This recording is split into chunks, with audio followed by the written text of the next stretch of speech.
Batata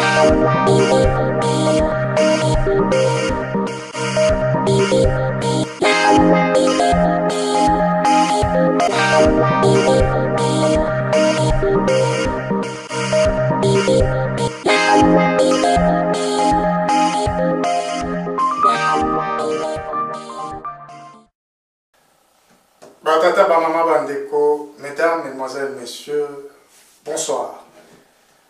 Nous voici de nouveau dans vos maisons. Merci de nous avoir accueillis une fois de plus. Nous sommes le mercredi 5 avril et l'actualité oblige, nous venons décortiquer, décrypter avec vous ce qui touche à notre cher et beau pays, la République démocratique du Congo. RDC Horizon 2023, année électorale en République démocratique du Congo. Et tant de choses se passent, comme nous l'avions annoncé. Nous le vivons en direct. À ma droite, nous avons M. Amba de CongoIndépendant.com qui nous revient en présentiel. M. Amba, bonsoir. Bonsoir Patrick. Nous sommes heureux de vous retrouver en physique parmi nous. Merci. À notre gauche, nous avons le pasteur Bobo Koyamba de npbtv.com. Pasteur Bobo, bonsoir. Bonsoir Patrick Hugo. Alors, aujourd'hui, les sujets que nous allons aborder concernent évidemment la crise sécuritaire en République démocratique du Congo, au nord Kivu et en général la partie est. Il y a cette agression d'une autorité de la République démocratique du Congo en France. Nous allons aussi en parler.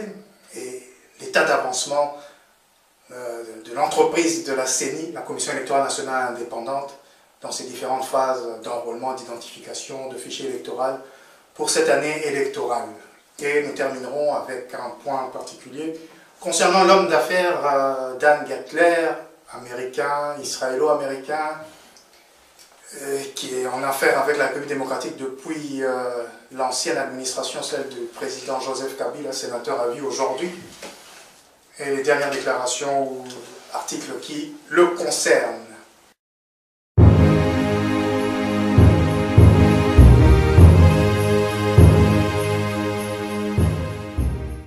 Et nous allons commencer par quelques points d'actualité qui ont frappé nos analystes que vous connaissez bien, et j'en profite pour remercier l'équipe technique qui se dévoue pour que nous puissions vous servir avec nos analyses. Monsieur Amba, je vais vous passer la parole pour nous donner quelques éléments d'actualité, vous qui avez eu le temps de parcourir la presse. Dites-nous, quels sont les sujets qui vous ont marqué, hormis les points précités? Moi, le sujet qui m'a marqué, c'est, je dirais, une sorte de bisbille qui se passe actuellement entre Madame Louise Mushikiwabo, la secrétaire générale de l'Organisation internationale de la francophonie, et le Canada. Vous savez que le Canada, c'est le deuxième contributeur dans cette organisation. Eh bien, le Canada a décidé d'amputer le budget, en fait, sa contribution de 3 millions d'euros. Pourquoi? Il y a une agence canadienne de presse, QMI, donc Québec Média, ILA, je ne sais pas quoi, a mené une enquête au sein du personnel de l'OIF. Sur 300, 209 personnes ont accepté de répondre au questionnaire. Et bien, qu'est-ce qu'on apprend? Mauvaise gestion, harcèlement sexuel, harcèlement moral, des nominations tout à fait intempestives, et puis la dame s'est arrogée le pouvoir de l'administrateur, parce qu'il y a le secrétaire général, et en deuxième niveau, il y a un administrateur qui est toujours de nationalité canadienne. Et la dame avait mis 2 semaines pour rejoindre son poste à Paris. Et Madame Mushikiwabo en a profité pour s'arroger les compétences de l'administrateur. Pour ces 2 semaines-là? Oui. Donc, elle a nommé des gens vraiment arbitraire et discrétionnaire. Alors, la ministre des Affaires étrangères du Canada, qui s'appelle Mélanie Joly, a demandé à cette agence QMI, Québec Média, probablement international, ou quelque chose comme ça, de prendre cette sanction. Donc, voilà. Je rappelle juste par rapport à cet élément que la secrétaire générale de l'OIF qui a précédé Mme Chikiabo était du Canada. Oui. Karine Jean, je pense, qui est partie avec beaucoup d'amertume et n'a pas masqué son amertume par rapport à ce que la France a fait pour placer la Rwandaise Mushikiwabo à la tête de l'OIF. Avez-vous un autre point que vous voulez partager? Mais je veux poursuivre un peu sur le même sujet. Là où l'histoire s'écorce, c'est que Mme Mushikiwabo a été réélue pour un dernier mandat. Elle était candidat unique. Elle est pratiquement la protégée de Macron. C'est cela. Oh, Macron passe des moments difficiles avec cette histoire des pensions. Et voilà que on présente à Mme Mushikiwabo les rapports sur tout ça, donc manque de transparence, de redevabilité. Elle balaye ça d'un revers de la main. Alors, apparemment, les Canadiens ont décidé de ne pas laisser cette affaire passer comme ça. Donc, nous allons peut-être nous amuser dans les jours à venir. Ah oui. Merci beaucoup, M. Amba. Pasteur Bobo, à vous la parole. Donc. Moi, ça m'intéresse. Est-ce que les Congo ne pourraient pas profiter de ce... Parce qu'il y a la guerre, RDC Rwanda, c'est vraiment la guerre. Il y a un grand désamour. Est-ce qu'on ne peut pas profiter déstabiliser le Rwanda? Parce que nous, c'est le plus grand pays francophone au monde, du monde.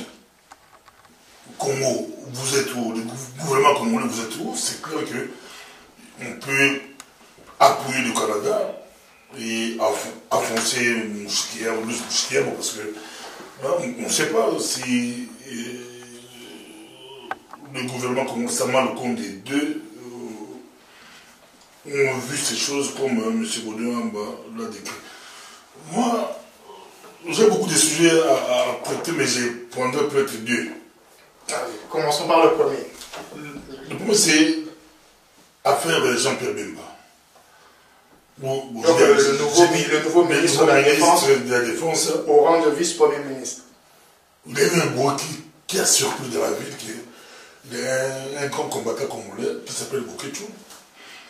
Il a été tabassé parce qu'il avait injurié Jean-Pierre Bemba. C'était fake news. Mais ça a fait du bruit à Kinshasa. Et les gens de Kinshasa appelaient les gens de l'Europe. Moi, on m'a appelé plusieurs fois. Il n'y a pas longtemps, j'étais dans un restaurant à Bruxelles. Je vois beaucoup de mamans, de papas. On me dit, mais qu'est-ce qui se passe-t-il à Kinshasa? Donc, Igwe qui arrive. Que se passe-t-il à Bruxelles? Lui, on l'appelle Igwe. Pour créer les mythes, ils ont créé un mythe il a osé toucher Jean-Pierre Bemba et il a été tabassé à Bruxelles et ça fait plaisir à Kinshasa, mais c'est du fake news, c'était mal fake news. Ils ont démonté ça, mais ça continue toujours. Même après l'affaire Bosembe, ça continue toujours que Igwe est mystique. On ne touche pas Igwe.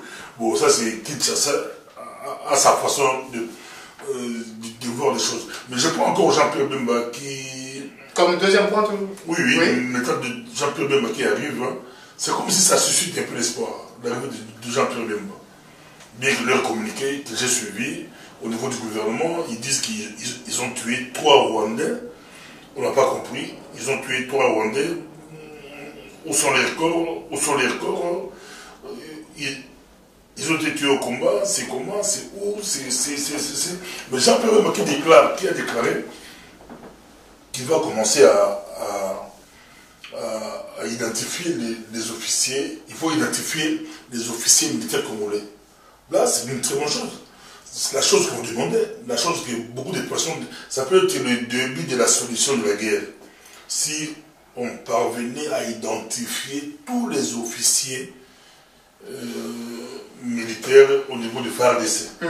Donc l'arrivée de Bemba suscite un peu beaucoup d'espoir, bien qu'il y ait des négociations sous coulisses, il n'y a pas vraiment de guerre. Bon, eux disent qu'ils ont tué 3 Rwandais, on ne sait pas, on va essayer de voir ça par rapport à... C'est un peu les choses que moi je voulais un peu... Et puis les procès Mwanga Chouchou. Oh oui, vous pouvez terminer par ce point-là. Les procès Mwanga Chouchou, ça fait rigoler. Bon, un grand... Bon, très peu d'exception sur le grand pays comme le Congo, un procès qui s'arrête à cause de la pluie. Hein? C'est-à-dire? Ils étaient là avec des prisonniers. Au tribunal? Pas au tribunal, en prison. Ah oui. En Dolo, ils ont fait comme ils ont fait avec les caméras. On les juge sur place.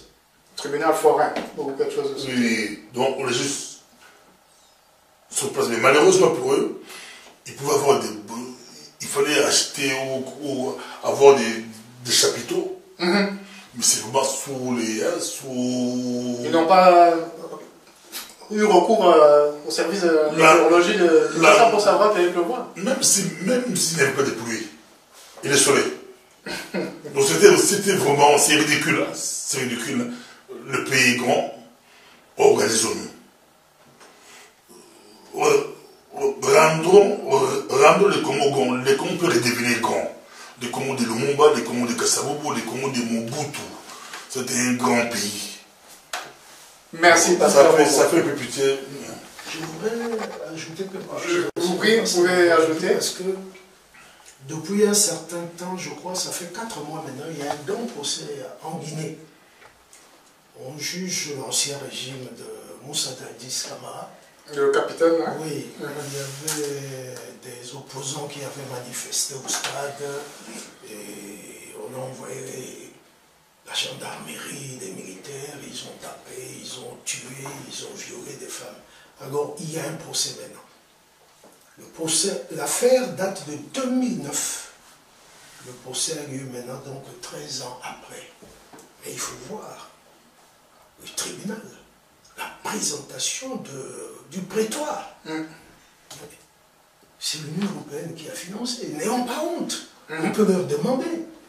C'est l'Union européenne qui a financé. Le gouvernement guinéen a sans doute donné un peu d'argent, mais c'est vraiment un prétoire, je dirais, standard, qu'on peut trouver dans n'importe quelle cour de justice qui se respecte. Voilà, est-ce qu'au niveau du pays, on ne peut pas avoir un Trump, bien que Trump a des points sérieux, Trump dit « make America great again ». Pourquoi pas un candidat président ou un futur candidat pour se dire que make DRC great again. Merci, Pasteur Bobo. Le le message est lancé. Il ne suffit pas de le dire, encore faudra-t-il le faire.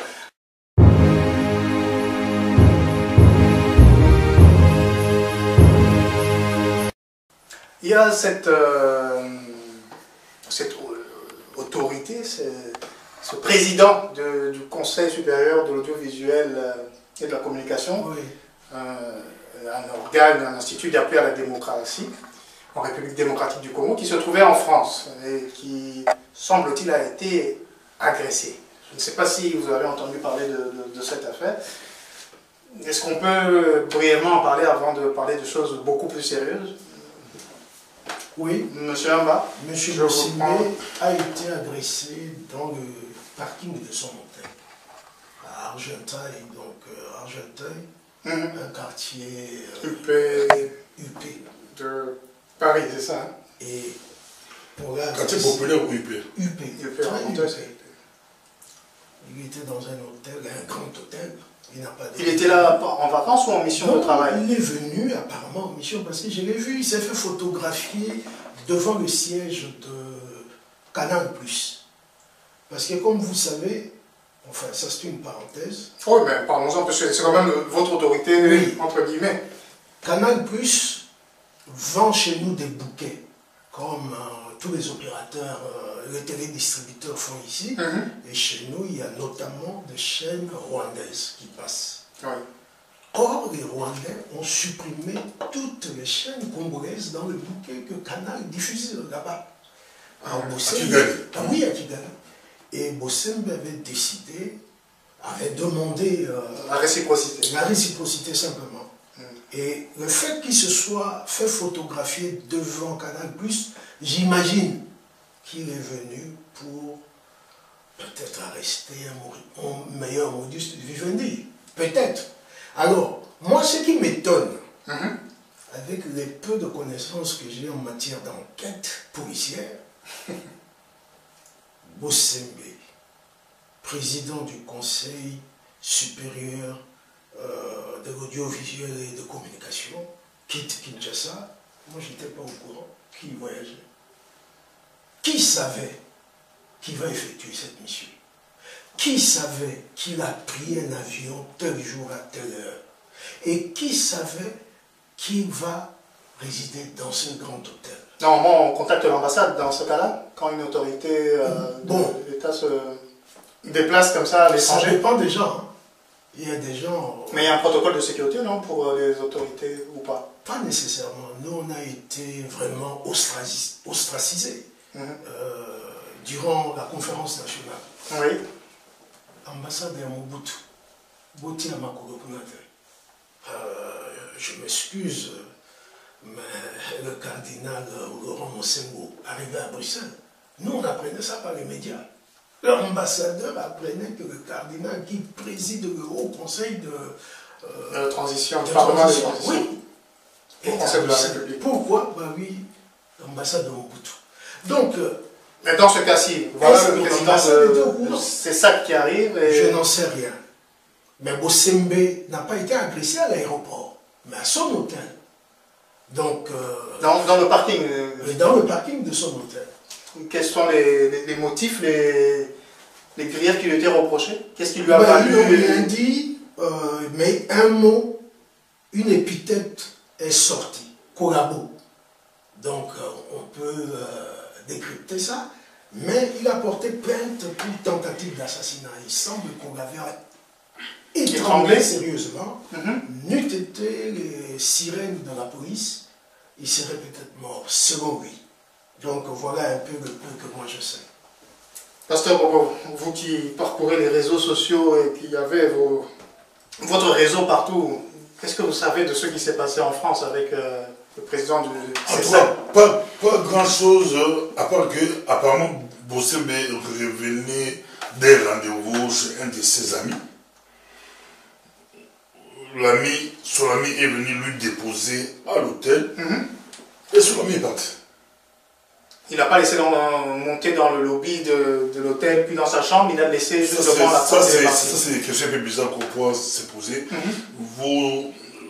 Ton ami arrive en Europe pour la première fois. Ah, c'est sa première fois? Oui, c'est sa première fois. Vous le recevez, vous l'accompagnez, pourquoi pas le faire entrer dans sa chambre, je ne sais pas. On lui dépose, lui il part, l'ami apprendra que, selon ce qui se raconte, son ami a été agressé par un groupe de combattants. On cite trois combattants, et Bossembe a vu 6-7, mais on cite un peu, il y a trois noms qui sortent. Il y a un qu'on présente comme proche de Martin Fayulu, parce qu'on voit une photo où il a l'effigie de Martin Fayulu. Il y a un autre qui était avant, il était tshisekidiste. Il y a un qui était tshisekidiste, mais bon. Et puis l'autre, c'est un combattant qui est resté combattant. Une question à tous les deux, par rapport simplement à la violence. Est-ce que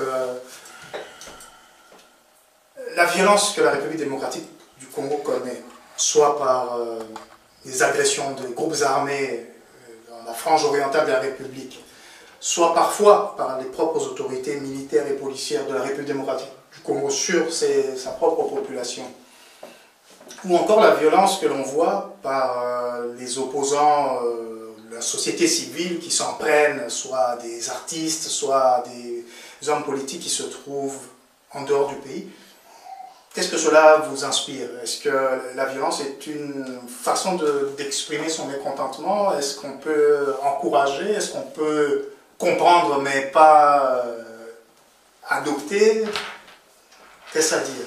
Mais, Patrick, le problème, c'est tout au niveau du... Moi, bon, j'ai analysé ça dans la politique compliquée, j'ai même proposé des solutions.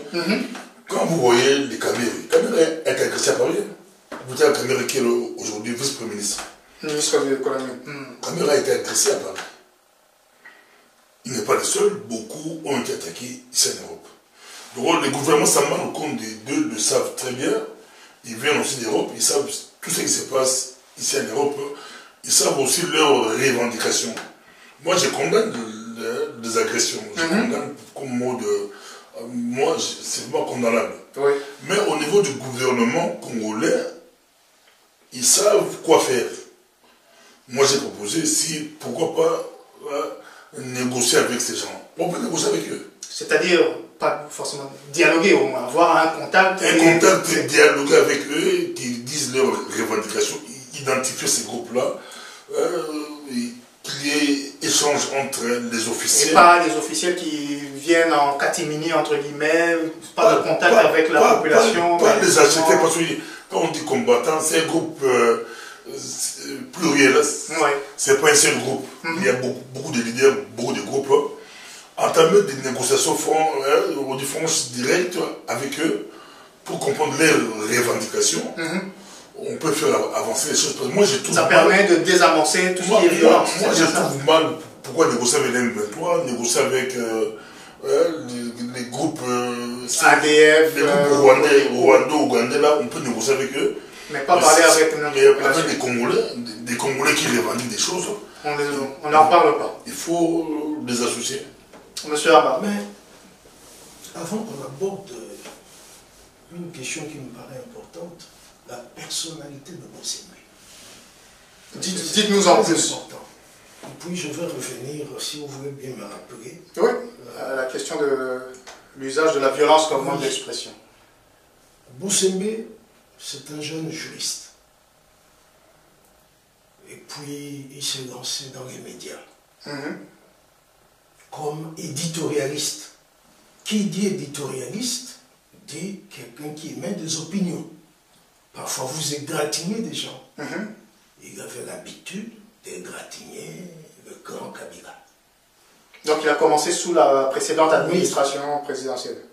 Et on l'accuse même d'avoir traité, comparé Kabila avec Félix. Il dit Kabila, c'est comme du niei, les excréments. Il aurait dit ça. Il a dit ça, on lui reproche ça souvent. Qu'il a dit Kabila, je crois que Pasteur Bobo a déjà entendu ça, j'imagine. Pas pour Kabila, mais pas pour autre chose. Je peux aborder dans le même sens que vous, mais on le reproche aussi par rapport à la diaspora. Il a des conflits avec les gens de la diaspora, parce qu'il y a un combat ici dans la diaspora que nous tous, on fait des médias ici. Même le président Félix connaît les combats de la diaspora. Je voudrais terminer mon idée comme ça. Pour ne pas perdre votre fil, finissez donc. Alors, l'autre élément, parce qu'il y a eu le mot collabo. Il faut décrypter ce mot. Comment dire, Bosembe passe pour un proche de Madame Tshisekedi. Que c'est grâce à Madame Tshisekedi que il a eu son ascension. Vrai ou faux, je n'en sais rien. Mais vous m'avez dit là tout de suite qu'il avait commencé sous l'administration Kabila. Non, les critiques. Non, l'éditorial, enfin, non, sa ligne depuis éditoriale. 2019, hein.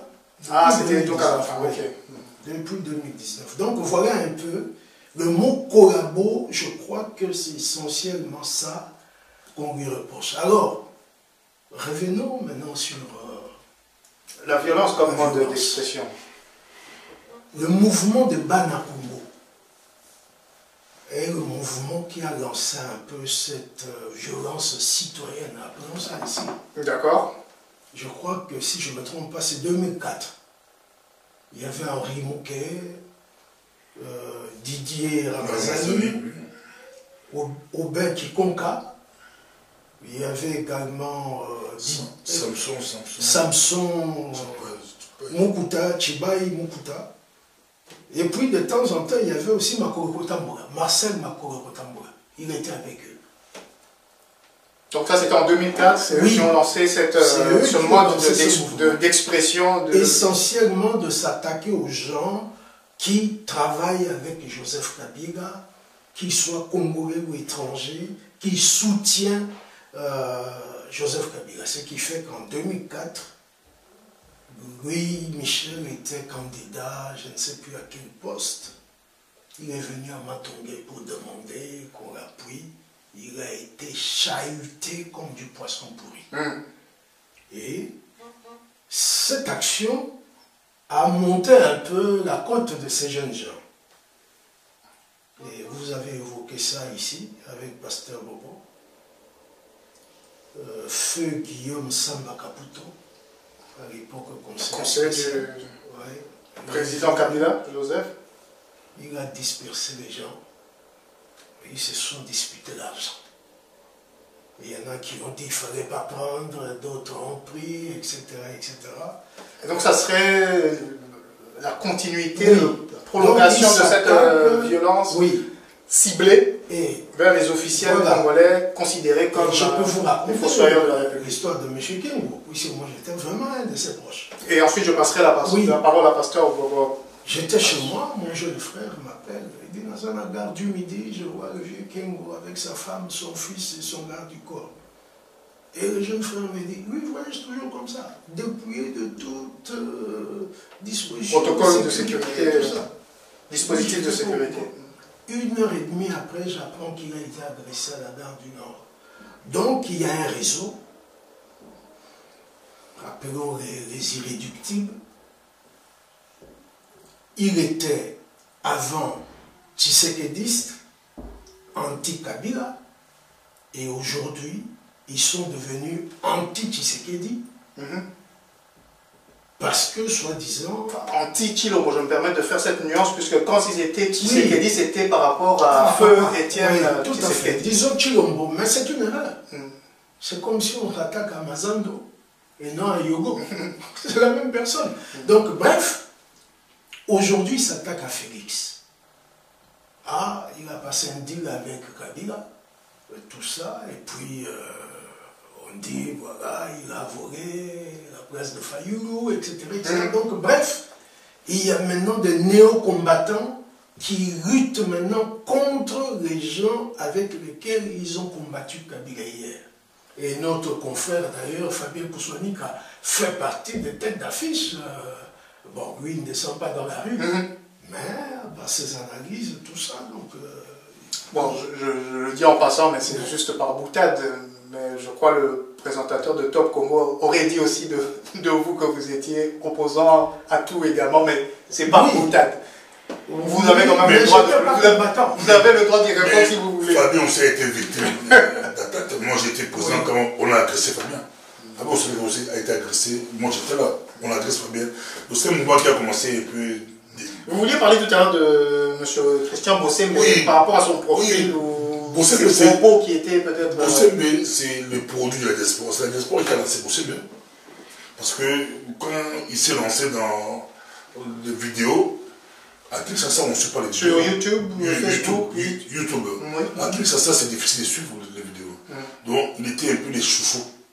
Quand on suivait... C'est-à-dire qu'il faisait entre guillemets, des reportages pour ceux qui sont à l'étranger, en quelque sorte.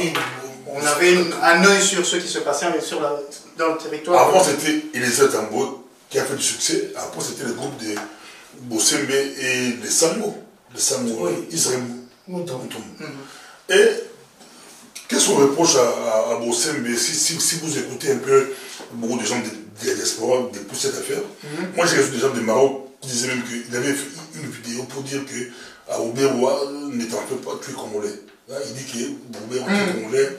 Il a fait des vidéos pour contrer le fameux thème qui fait... La proposition de loi sur la... Non, diaspora, c'est l'occupation. Oui.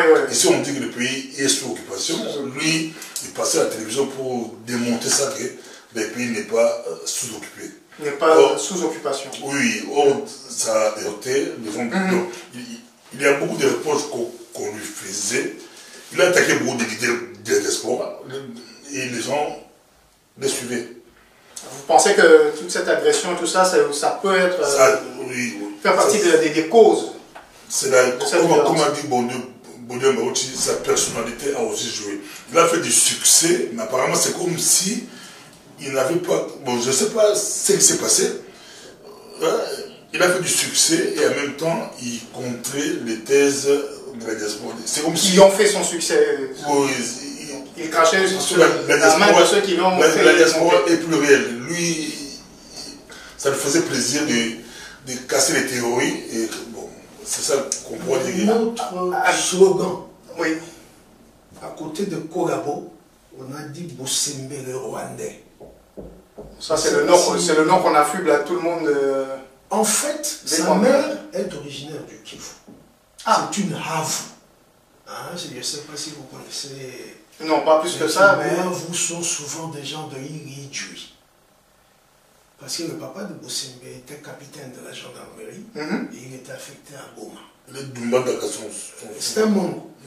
Il était affecté à Goma sous l'ancien régime de Mobutu et il a épousé une Kivusienne, une Mouavu.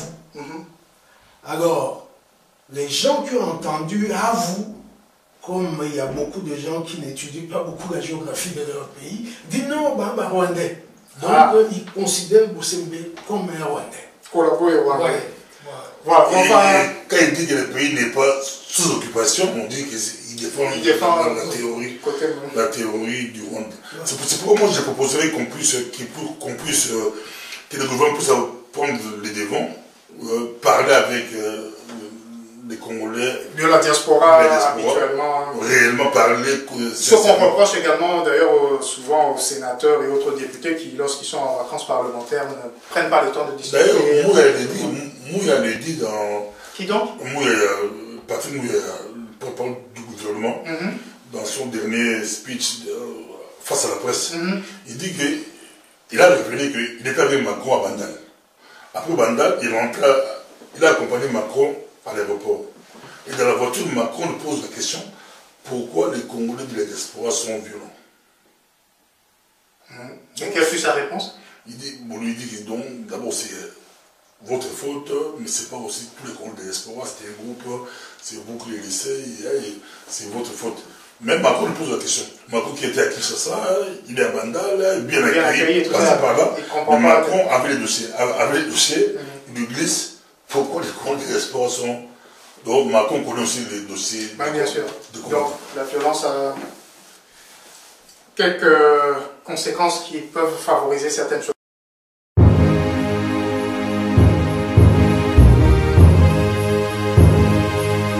Plus de 120 groupes armés pullulent dans cette région. Des négociations ont été entamées avec une majorité de ces groupes armés, mais le groupe armé le plus véhément et le mieux organisé, le M23, lui n'a jamais été invité à la table de négociation par les autorités congolaises. Sous état de siège depuis le 3 mai 2021, ça fait 1 an, 11 mois et 2 jours, Bunagana, le 13 juin 2022, a été pris par le M23. 9 mois et 23 jours à date aujourd'hui. Voilà que les troupes ougandaises se sont déployées à Bunagana. Comme chacun le sait également, Bunagana est aussi une localité de l'Ouganda et, sauf erreur de notre part, le M23 est bienvenu d'Ouganda pour aller s'installer à Bunagana, à côté République démocratique du Congo. Mais voilà, les troupes ougandaises sont là au nom des forces régionales de la communauté des États d'Afrique de l'Est. Ces troupes ougandaises rejoignent les troupes kenyanes, les troupes burundaises, les troupes sud-soudanaises, on les attend encore je pense, les troupes tanzaniennes, enfin voilà, toute la communauté de l'East African Community, les forces sont là. Ce ne sont pas des forces offensives, mais défensives et pour assurer le bon suivi des accords et des négociations qui ont été scellés, signés avec tous les autres groupes armés sauf le M23. Parlons-en. de ce M23 et de cette situation où les troupes ougandaises sont là.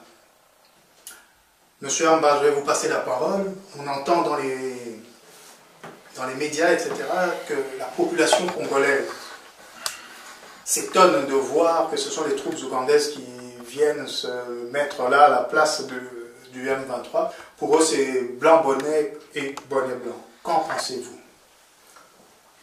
Il y a une dernière nouvelle. Jean-Pierre Bemba a reçu hier le chef d'état-major général de l'armée congolaise, avec le chef d'état-major de l'armée congolaise.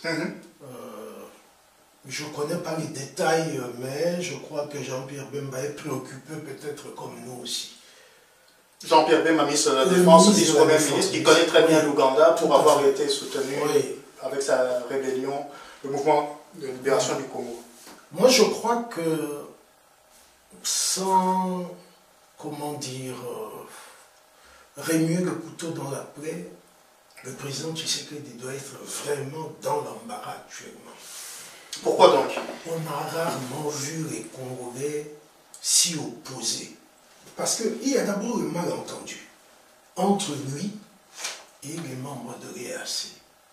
Le président Tshisekedi croyait faire venir des partenaires pour l'aider à bouter le M23 dehors. Or, il le croyait, donc il se basait sur aucun document factuel des bon, faits. je ne sais pas, lui peut-être il avait d'autres choses que nous n'avions pas. Il a même déclaré à France 24. Il dit d'ailleurs, les Kenyans vont rentrer par Bunagana et vous allez voir ce qu'ils vont faire de M23. Je crois que nous avons tous suivi. Oui. On a répété ici plusieurs fois. Ben oui, ils sont rentrés, ils ont dit non, nous on ne vient pas agresser. Et d'ailleurs, ils ne sont pas entrés par Bunagana. Ils ne sont pas entrés par Bunagana. Ils ont dit nous ne venons pas agresser. Les Tanzaniens tiennent le même discours. Tout à fait. Les Kenyans tiennent le même discours. Le Burundais également. Présidence de l'EAC.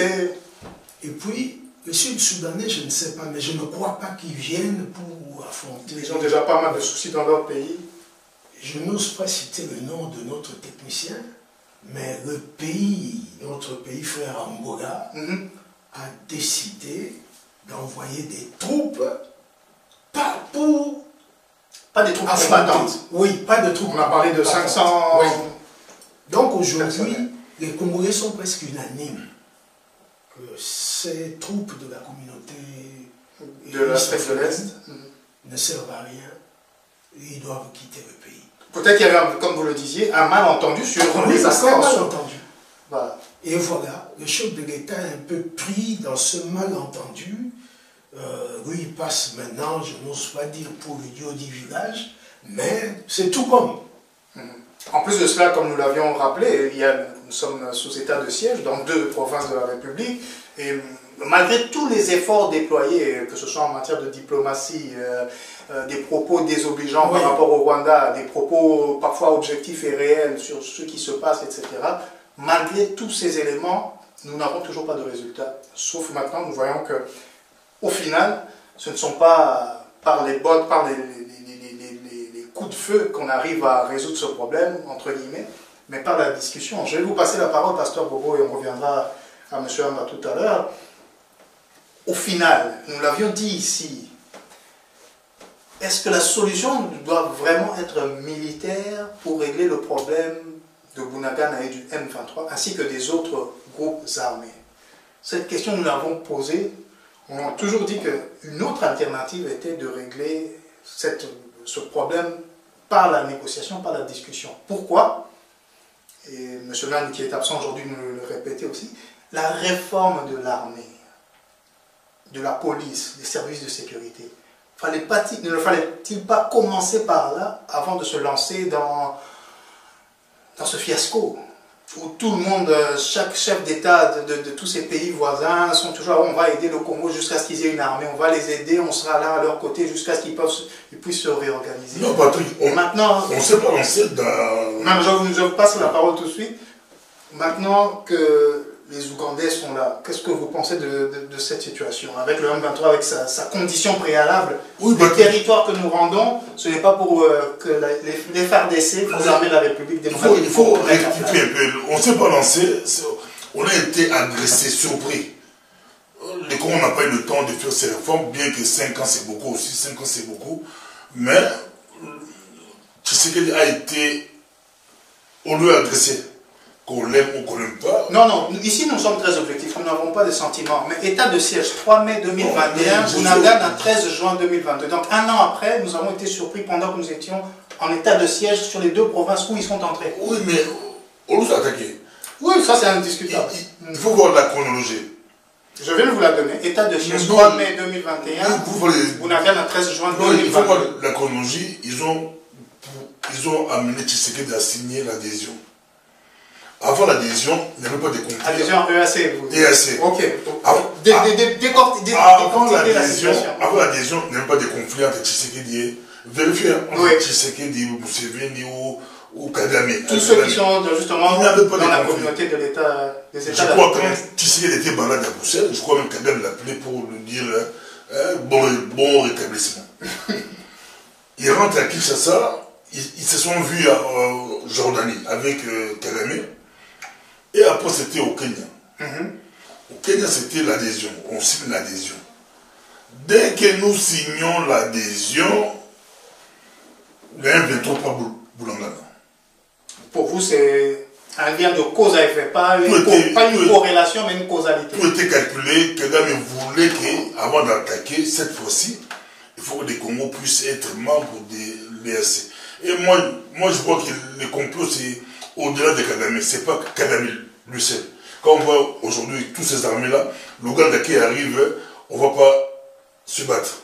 Le Sud-Soudan qui envoie 45 militaires, ça c'est manqué du Congo, 45 militaires, pour faire quoi? Tous les autres, on ne va pas se battre. Les fils de Museveni qui tweetent, les M23 c'est nos frères. On ne veut pas se battre. Mais fils du président Museveni qui lui-même était un général de oui, forces armées. Tout était bien calculé. Il fallait que les Congos puissent déjà être membres de l'EAC. On va les endormir. On va faire passer le temps. Comme tu dis là, c'est depuis, ça va faire plus de 5 mois. 5 mois qu'ils ont pris Bounanga. 9 mois et 9 mois. Il fallait endormir les Congos. Je vais vous passer la parole. Il fallait endormir les Congos. Et puis passer à la vitesse supérieure. Donc ça peut pompier. Ils créent des problèmes et ils amènent la solution. Pyromane. Pompier, pyromane. Ils créent des problèmes et c'est eux-mêmes qui vont amener la solution. Ils savaient que si les Congos n'étaient pas membres de l'EAC, il y avait risque. Qu'il y ait une guerre ouverte. Que les Congos puissent aller vers Sadek. Il fallait piéger. Moi, j'ai dit que Tshisekedi a été piégé. Au lieu de poser la question quand Macron était là, il a nié. Quelqu'un lui a posé la question, vous étiez piégé. Il a dit non, je n'étais pas piégé, moi je voulais ceci. Avoir accès à l'océan. Oui, c'est clair qu'il a été piégé, tout était bien calculé. Et maintenant, vous parlez de négociations. Des négociations que les Congos devraient commencer par les négocier. Mais maintenant, ils négocient. Ils sont obligés de négocier. Nous devons savoir, ils négocient quoi? C'est ça la bonne question qu'on pourra savoir. Parce que maintenant, le Congo n'a pas d'armée. Le Rwanda le savait, l'Ouganda le savait. Le Congo le savait aussi. Le Congo le savait. Mais nous, on n'a pas attaqué, c'est eux qui ont attaqué. Ils savaient que si on les attaque et qu'ils sont membres de l'EAC, ils ne vont rien faire. Maintenant, on nous impose la négociation avec le M23. Bon. Qui sont reconnus comme un groupe armé congolais. Le M23 cède des territoires à l'EAC. Le dernier territoire qui vont céder, c'est Kiwanja, le 15 avril. Là, le 15 avril. Et bon, selon leur accord, ils vont cantonner le M23 à l'intérieur du Congo. Et ils vont entamer des négociations pour redonner ces territoires-là au Congo. On ne sait pas quand quelqu'un a posé la question à l'autonomie là, qu'on puisse aussi nous dire... Ministre des Affaires étrangères de la République démocratique. On puisse nous dire clairement quand est-ce que nous allons reprendre ces territoires. Les armées, ces armées-là vont rester là pendant 5 ans, 3 ans, 2 ans, qu'on puisse aussi savoir. Donc, dire que les Congo, non, le Congo s'est engagé dans la guerre, le Congo a été, on nous a poussé, on a fait la guerre malgré nous. Comme a dit le président américain, là, on voulait la paix. Il dit désolé au Kodo, on voulait la paix, mais on nous a imposé la guerre. La guerre.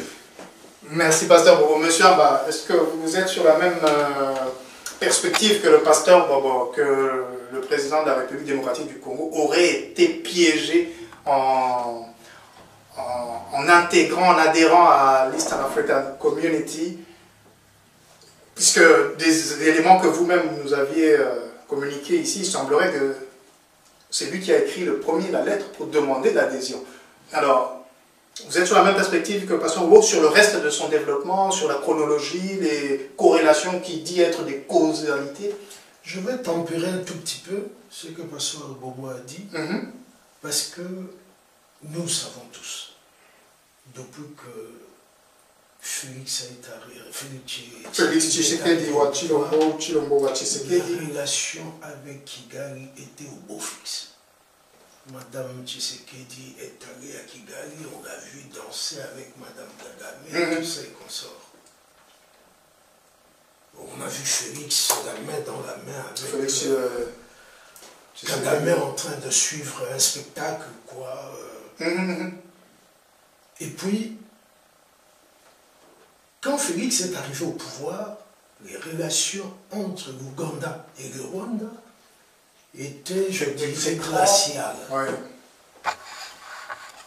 Et Kagame n'appréciait pas que l'Ouganda occupe un peu son espace vital, si j'ose dire. Alors, qu'est-ce qui s'est passé? Il a fait un discours.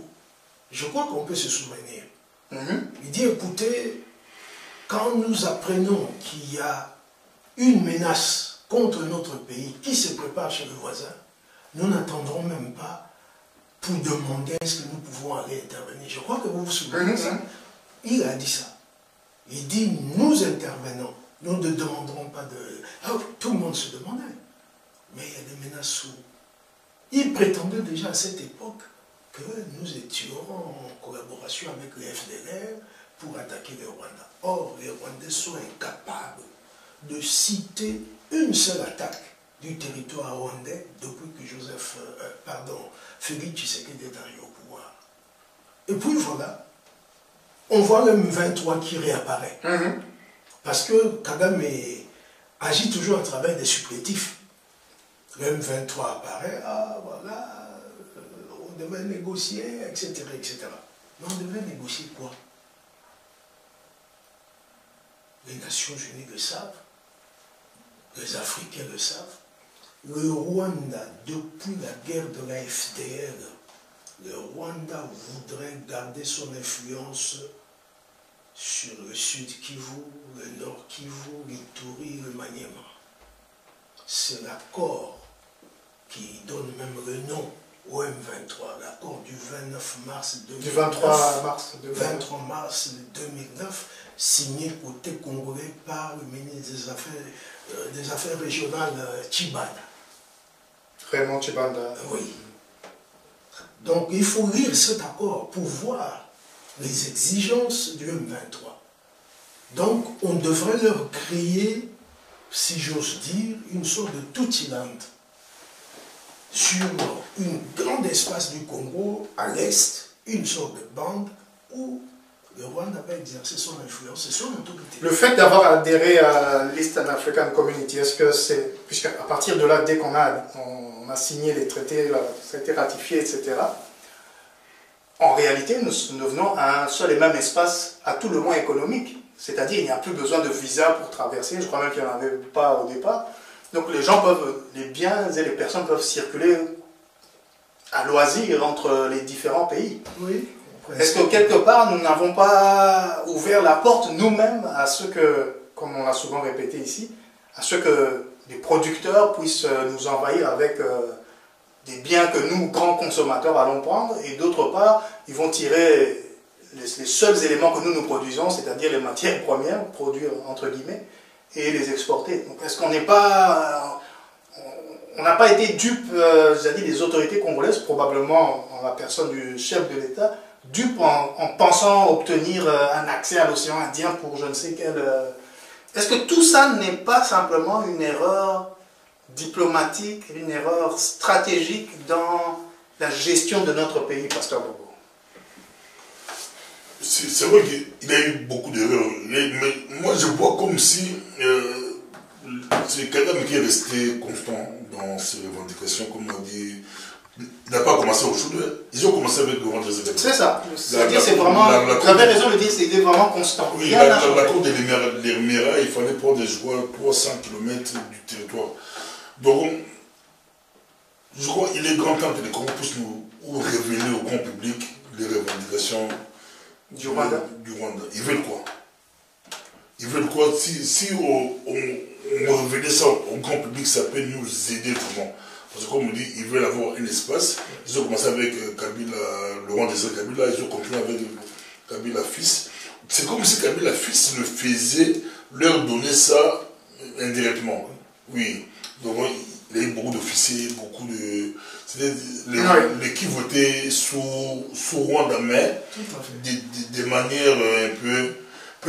subtile, subtiliste, sournoise. Donc c'est quelqu'un qui a révélé la chose ou bien on lui a poussé à officialiser la chose, il a refusé, la guerre a commencé.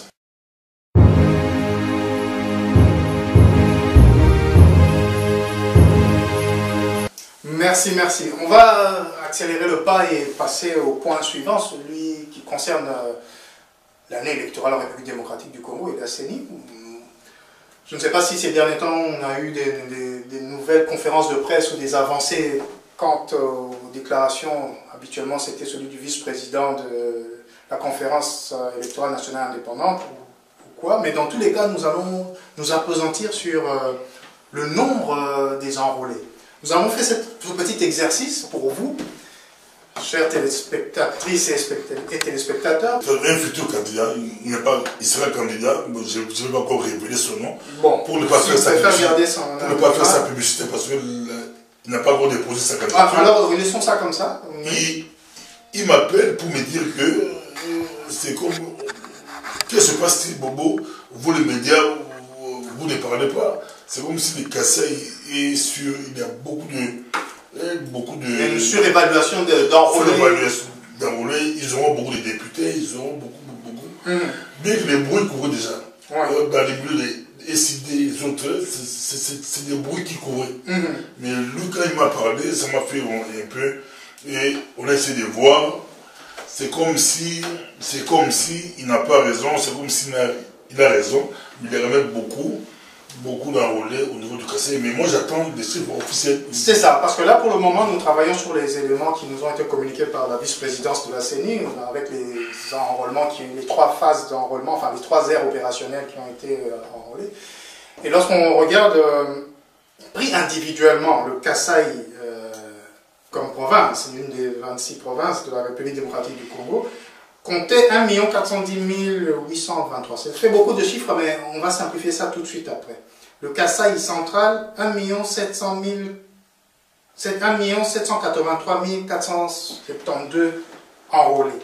Le Kassai oriental, 1 108 469. L'Omami, 1 96 885. Pris comme ça, de manière éparse, on a l'impression que oui, il y a comme s'il y avait beaucoup d'enrôlés, mais par exemple, si on prend le Kwilu, il y a 2 millions d'enrôlés, le Kwango, 1 300 et quelques. L'exercice que nous avons fait avec M. Amba et le pasteur Bobo ici, c'est d'agréger un peu les chiffres en grandes zones, en grandes régions. On va prendre le Grand Katanga. Le Grand Katanga qui reprend, si on ne s'est pas trompé, le Haut-Katanga, le Haut-Lomami, le Lualaba et le Tanganyika. Oui. Lorsqu'on agrège tous les chiffres des enrôlés, le nombre des enrôlés, nous avons pour le Grand Katanga 6 9 266 électeurs. On peut se tromper à quelques éléments près, mais vous pouvez refaire le calcul vous-même. Donc c'est le top 1, c'est Katanga. C'est le Grand Katanga c'est le top 1 qui a 6 millions. La ville-province de Kinshasa, et là c'est en réalité, c'est la ville, la province de Kinshasa qui est le top 1, puisqu'elle n'est composée que de la ville de Kinshasa. 5 535 278 enrôlés. En troisième position, nous avons le Grand Bandundu. Le Grand Bandundu, le Grand Bandundu, considéré comme qui comprend la province du Kwango, la province du Kwilu, la province du Mai-Ndombe. Lorsqu'on agrège ces trois provinces pour faire le Grand Bandundu, nous sommes à 4 919 449 enrôlés. Et quand on regarde l'Équateur, en prenant la province, nouvelle province de l'Équateur, la Mongala, le Nord-Ubangui, Sud-Ubangui, Chuapa, eh bien, le Grand Équateur est à 4 899 187. Et enfin, en cinquième position, le Grand Kasaï. Le Grand Kasaï, je vais citer Kasaï, Kasaï central, Kasaï oriental et l'Omami, eh bien, en agrégeant leurs chiffres, nous sommes à 4 302 764.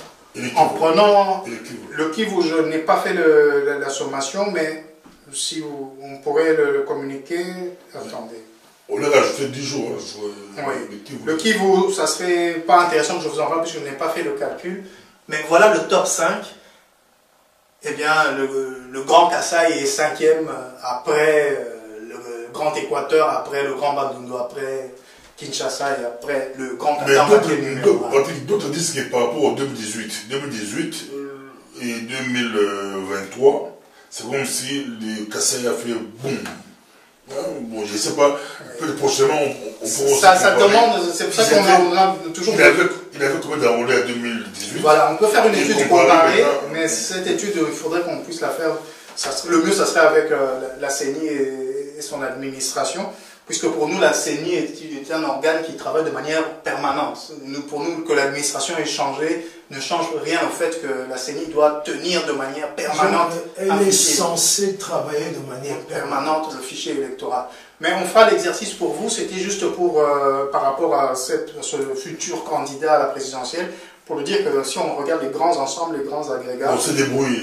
Jusque-là, c'est débrouillé. Les chiffres tels qu'ils parlent, peut-être maintenant si on va de manière détaillée, en regardant les différents Kasaï et en comparant, comme vous l'avez suggéré, avec le précédent enrôlement, il se pourrait qu'il y ait peut-être un bond inhabituel, mais... Oui, mais d'abord, c'est débrouillé, mais quand on dit les Congolais lambda, quand ils écoutent, ils croient que c'est les Kasaï qui est number one. C'est pour ça que inspiré d'ailleurs par M. Amba, mais c'est l'esprit que nous avons tous ici, on préfère travailler sur des faits. Et les faits qu'on nous donne, disons que les chiffres que la CENI communique ne soient pas corrects, mais si c'est les chiffres corrects, eh bien, vous avez là le top 5 et le Grand Kasaï est le dernier des dans le top 5. Je ne sais pas si vous avez d'autres éléments par rapport à la CENI, des éléments nouveaux ou... Moi, je voudrais donner plutôt une petite critique sur l'idée même d'une commission électorale nationale indépendante. Ah, ça je crois même le pasteur Bobo, ça va l'intéresser puisqu'il... Ça a été l'œuvre de belligérants. C'est la classe politique qui a décidé, puisque personne n'a gagné la guerre, et il faut que nous ayons un organe qui va garantir l'impartialité. Mais écoutez, nous qui vivons à l'étranger ici, on va dire que la Belgique est une vieille démocratie. On peut le dire. Mais la liste électorale est tenue par les communes. Les communes notent les naissances, les mariages, les décès, etc., etc. Mais pourquoi on ne rend pas à nos communes ce rôle de sa compétence, d'état civil? La liste de population, notamment des électeurs, monsieur Mazando est devenu majeur, il a 18 ans, on le met dans la liste des électeurs futurs. Ça suppose une bonne administration, une informatisation. Une dépolitisation. Exactement. Des institutions. Ça devient anachronique, cette histoire de CENI.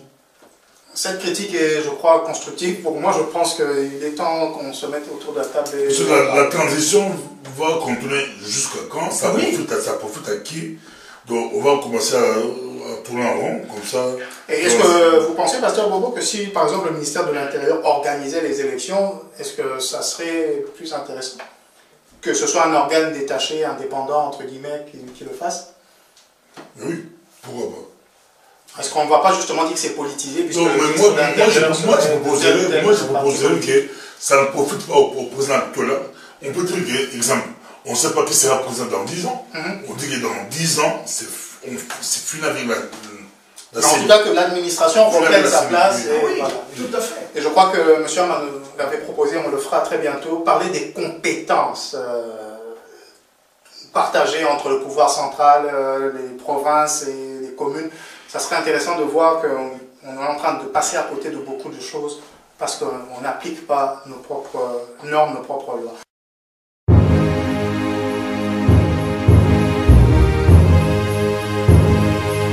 Nous allons finir avec le dernier point qui concerne l'homme d'affaires Dan Gertler. Il se serait entendu que le président de la République démocratique du Congo soutiendrait auprès de l'administration Biden cet homme d'affaires qui a des démêlés avec la justice américaine, le trésor américain, etc. Chacun le sait, mais il est bon de le rappeler. Il n'est jamais bon qu'un homme ait trop d'influence, surtout d'influence financière dans le monde, sachant que les Américains sont très jaloux de leur dollar. Monsieur Amba, oui.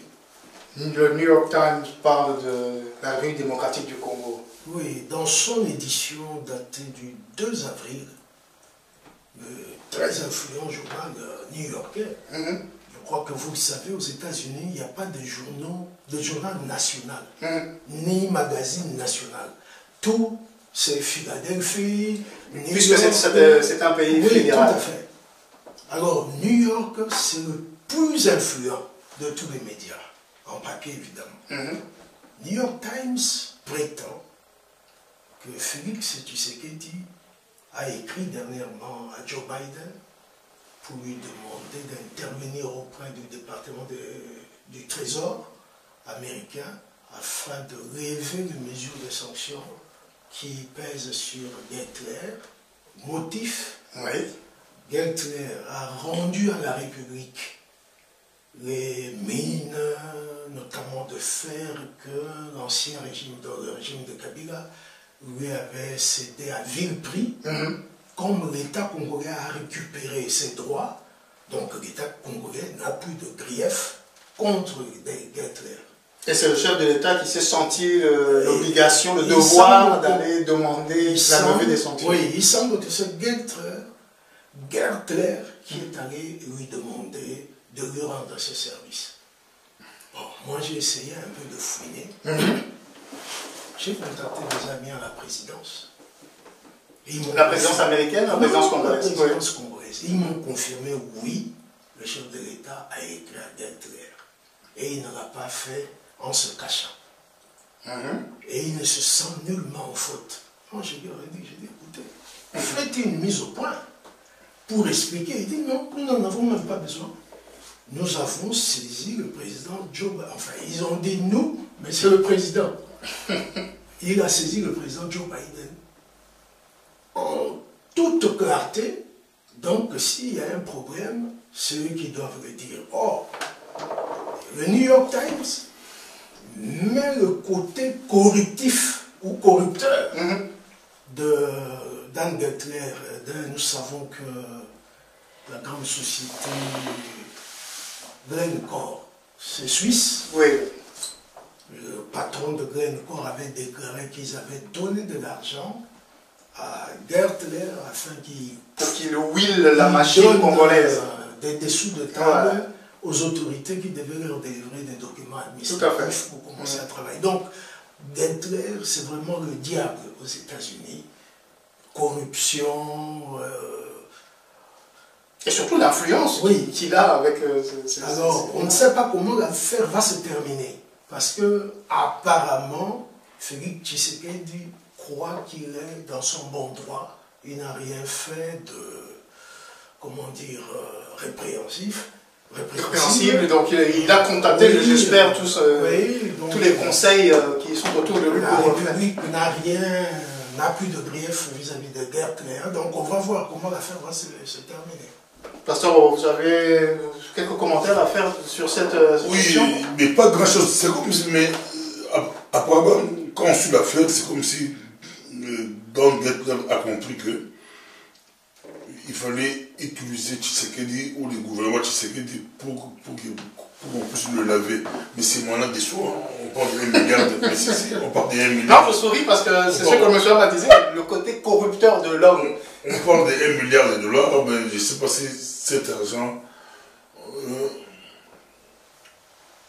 il a ramené ça comment, il a investi, qu'est-ce qu'il a fait? Bon, il a travaillé avec Kabila pendant beaucoup d'années. C'est quoi son bilan? Il veut racheter sa CTT chez Tshisekedi. Il lui a donné combien? Les Américains sont au courant. Est-ce que ça va se passer comment? Parce qu'avec les Américains, l'affaire des sous. Non, le dollar. Ils vont gagner quoi? Ils vont gagner quoi? C'est un peu ça. Mais il faut dire, sans vous couper la parole, le New York Times ne dit pas que Félix Tshisekedi a été corrompu. Non. Eux, ils trouvent cette démarche suspecte. Puisque, comme vous savez, la corruption, c'est comme le tango. Il faut deux au moins pour danser. Et ils n'ont donné aucun chiffre. Parce que lui, le fait dire pour commencer, il voulait ramener l'argent au pays. Même fait des vidéos où il voulait aider. Les Congo demande qu'on puisse lui laver parce que lui il veut réparer les bêtises qu'il avait fait. Il veut aider les Congos. Mais ça, nous allons suivre ça parce que... Il veut aider les Congos, donc il veut réparer ses fautes. Et le Congo maintenant va jouer le rôle de le laver auprès des Américains. Nous allons suivre ça de très près parce que les finances, l'économie, c'est quelque chose qui tient un pays. Et si un homme peut jouer comme ça sur l'économie d'un pays par son carnet d'adresses, son influence, etc., ça peut être très dangereux. Mais si les Américains arrêtaient Don Guettel, le Congo va gagner quoi? C'est un sujet américain, ça nous concerne. Non, mais l'argent, c'est l'argent du pays. Mais habituellement, lorsqu'on... Des fois, c'est des grands coraux. Lorsqu'on saisit comme ça... Nos amis américains sont des coraux. Lorsqu'on saisit l'argent volé ou de corruption, on le rétrocède à qui le droit normalement. L'argent de Mobutu est parti parce que le roi des États a cherché l'argent de Mobutu. On lui donne 5 millions de dollars. Ça, c'est ce qu'on raconte, mais c'est une autre histoire. Eh bien, je tiens à remercier l'équipe technique qui nous a permis de nous adresser à vous ce soir, ce mercredi 5 avril. Je remercie M. Amba à ma droite qui est de retour parmi nous en présentiel. Je salue M. Landou qui n'est pas avec nous puisqu'il a d'autres obligations ce soir. Et enfin, et ce n'est pas les moindres, le pasteur Boboko Yamba qui sera bientôt en voyage et donc on l'aura par visioconférence probablement pour les prochains enregistrements. Prenez soin de vous. Qui veut la paix prépare la guerre, dit-on. Préparons ça comme il faut. Merci.